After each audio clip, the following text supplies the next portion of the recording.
Hello friends, welcome to my YouTube channel Rohit super 100। आज की class में हम बायो के टॉपिक कोशिका विभाजन की बात करेंगे। तो इसमें हम सबसे पहले बात करते हैं फर्स्ट टॉपिक जीव द्रव की। इसको बोलते हैं प्रोटोप्लाज्म। क्या बोला जाता है इसको? प्रोटोप्लाज्म। तो जीव द्रव क्या है? जीव द्रव का नामकरण सबसे पहले किसने किया था? पुरकिंजे ने। ये पेपर में बहुत ज़्यादा पूछा जाता है कि जीव द्रव का नामकरण किसने किया था। तो पुरकिंजे नाम के एक वैज्ञानिक ने। कब किया था? 1839 में। फिर अब इसमें कि यह एक कैसा पदार्थ है, कैसा द्रव है? तो ये एक तरल गाढ़ा रंगहीन, मतलब इसमें कोई रंग नहीं है, पारभासी, मतलब इसके आर पार देखा जा सकता है, लसलसा, मतलब चिपचिपा टाइप, और वजन युक्त पदार्थ है। जीव द्रव क्या है? जीव द्रव का नामकरण पुरकिंजे ने किया। कब किया था? 1839 में। और यह कैसा तरल पदार्थ है? गाढ़ा रंगहीन, पारभासी, लसलसा। अब जीव की सारी जैविक क्रियाएं इसी के द्वारा होती है, क्योंकि जीव द्रव किस में भरा होता है? कोशिकाओं में। और मनुष्य की सभी क्रियाएं किसके द्वारा होती? कोशिकाओं के द्वारा। तो इसीलिए जीव की सारी जैविक क्रियाएं इसी के द्वारा होती है। इसलिए इस जीव द्रव को क्या बोला जाता है? जीवन का भौतिक आधार। ये बहुत इम्पोर्टेंट है। ये हमेशा पेपर में पूछा जाता है कि जीवन का भौतिक आधार किसे माना गया है। तो जीव द्रव को जीवन का भौतिक आधार माना गया। अब चलते हैं आगे। तो जीव द्रव को कितने भागों में बांटा गया है? 2 भागों में बांटा गया है। एक होता है कोशिका द्रव, एक होता है केंद्रक द्रव। आपने ये कोशिका तो देखी होगी। तो कोशिका में क्या होती है? पहले कोशिका भित्ति, जो पादप कोशिका में होती, जंतु कोशिका में नहीं होती।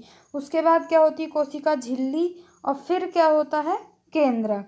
तो जो कोशिका द्रव होता है वो कहाँ भरा होता है? कोशिका में केंद्रक और कोशिका झिल्ली के बीच। मतलब कोशिका झिल्ली होती, बीच में केंद्रक होता है। तो केंद्रक और कोशिका झिल्ली के बीच का जो स्थान होता है वहाँ क्या भरा होता है? कोशिका द्रव। अब दूसरा जीव द्रव का भाग क्या है? केंद्रक द्रव। तो यह क्या होता है? केंद्रक के अंदर भरा होता है। कोशिका के अंदर जो केंद्रक होता है उसके अंदर क्या भरा होता है? केंद्रक द्रव। तो जीव द्रव कितने प्रकार का हो गया? 2 प्रकार का, कोशिका द्रव और केंद्रक द्रव।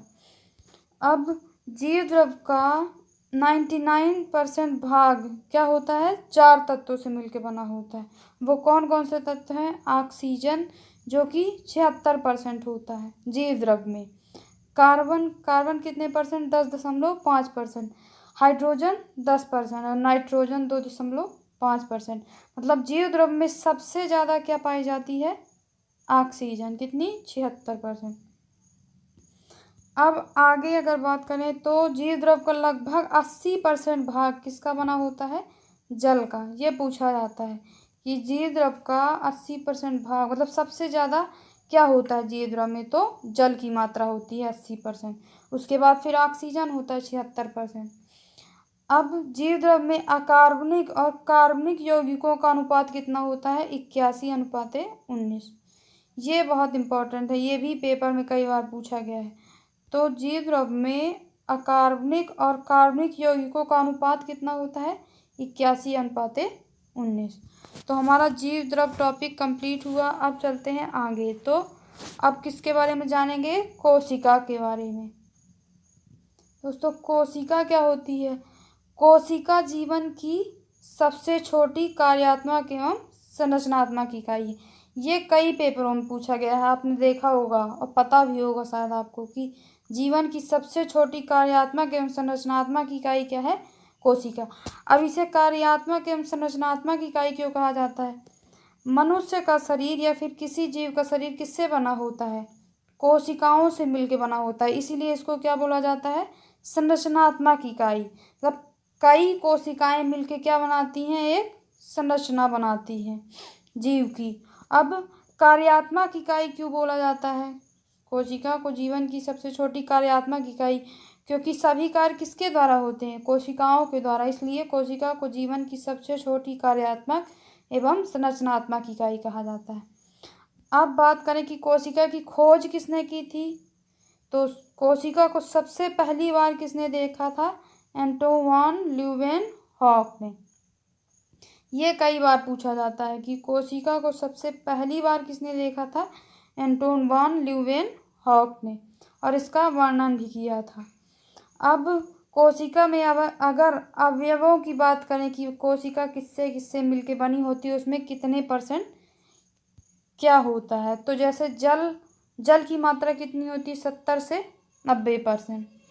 प्रोटीन 10 से 15%, कार्बोहाइड्रेट 3%, लिपिड 2%, न्यूक्लिक अम्ल 5 से 7% और औपन 1%। तो कोशिका में भी सबसे ज़्यादा मात्रा किसकी होती है? जल की। अब बात करते हैं कि कोशिका के अध्ययन विज्ञान को क्या कहा जाता है। कोशिका का अध्ययन जिसमें किया जाता है उसे क्या बोला जाता है? साइटोलॉजी। कोशिका शब्द का प्रयोग सर्वप्रथम किसने किया था? अंग्रेजी वैज्ञानिक, क्या नाम था उनका? Robert Hooke. तो कोशिका शब्द का प्रयोग सबसे पहले किसने किया था? रॉबर्ट हुक ने। इसमें कंफ्यूज मत होइएगा, कोशिका को देखा किसने था सबसे पहले?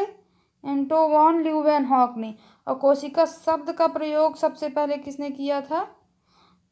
रॉबर्ट हुक ने। कब किया था? 1665 में। तो कोशिका शब्द का प्रयोग सबसे पहले रॉबर्ट हुक ने किया था। अब चलते हैं आगे। तो सबसे छोटी कोशिका कौन सी मानी जाती है? सबसे छोटी कोशिका है माइकोप्लाज्म गैलीसेप्टिकमा की। किसकी सबसे छोटी कोशिका किसकी है? एक जीवाणु है ये, माइक्रोप्लाज्म गैलीसेप्टिकमा। अब सबसे लंबी कोशिका कौन सी है? तंत्रिका तंत्र की कोशिका। सबसे लंबी और फिर सबसे बड़ी, इसमें कंफ्यूज मत होइएगा। सबसे लंबी किसकी है? तंत्रिका तंत्र की कोशिका। और सबसे बड़ी कोशिका किसको बोला जाता है? शुतुरमुर्ग के अंडे की जो कोशिका है वो सबसे बड़ी कोशिका मानी जाती है। तो सबसे छोटी कोशिका जीवाणु है एक, माइकोप्लाज्म गैलीसेप्टिकमा, बहुत ज़्यादा पूछा जाता है जो। और सबसे लंबी कोशिका तो तंत्रिका तंत्र की कोशिका, और सबसे बड़ी कोशिका शुतुरमुर्ग के अंडे की कोशिका। ये तीनों बहुत ही इंपॉर्टेंट है। और सबसे पहली बार कोशिका को किसने देखा था? एंटोन वान ल्यूवेनहॉक ने। और कोशिका शब्द का प्रयोग सर्वप्रथम किसने किया था? रॉबर्ट हुक ने। अब आगे देखते हैं, कोशिका सिद्धांत का प्रतिपादन किसने किया था? कब किया गया? 1839-38-39 में। किसने किया था? मैथियस स्लाइडेन ने और थियोडर स्वान। ये दो वैज्ञानिक थे, दोनों ने साथ में मिलकर कोशिका सिद्धांत का प्रतिपादन किया था। यद्यपि इनका सिद्धांत यह बताने में असफल रहा कि नई कोशिकाओं का निर्माण कैसे होता है। कोशिका सिद्धांत तो बताया मैथियस स्लाइडेन और स्वान ने, लेकिन उन्होंने यह नहीं बताया कि नई कोशिकाओं का निर्माण कैसे होता है। तो इसका वर्णन फिर किसने किया था? रडोल्फ विर्चॉफ ने। इन्होंने सर्वप्रथम स्पष्ट किया कि कोशिका विभाजित होती है और नई कोशिकाओं का निर्माण होता है। मतलब एक कोशिका पहले विभाजित होती है, टूटती है, उसके बाद फिर नई कोशिका बनती है। अब आगे है, कोशिका सिद्धांत में स्लाइडेन एवं स्वान ने क्या क्या मुख्य बातें बताई थी। कोशिका सिद्धांत का जो प्रतिपादन किया स्लाइडेन और स्वान ने, तो उन्होंने क्या क्या बातें बताई थी। तो पहला है इसमें कि सभी जीव कोशिका व कोशिका उत्पाद से बने होते हैं। सभी जीवों का जो निर्माण होता है वो किससे होता है? कोशिका से। और कोशिका में जो उत्पाद होते हैं, कोशिका में उत्पाद जैसे लाइसोसोम, राइबोसोम, माइटोकॉन्ड्रिया, ये सब। फिर दूसरा है, सभी कोशिकाएं पूर्व स्थित कोशिकाओं से निर्मित होती हैं।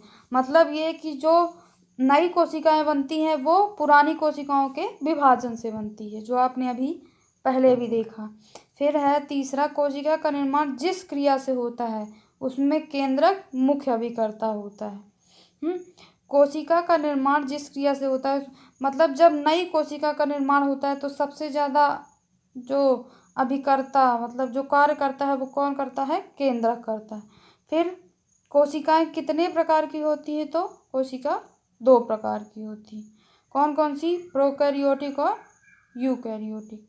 तो ये हम अगली क्लास में पढ़ेंगे प्रोकैरियोटिक और यूकैरियोटिक के बारे में।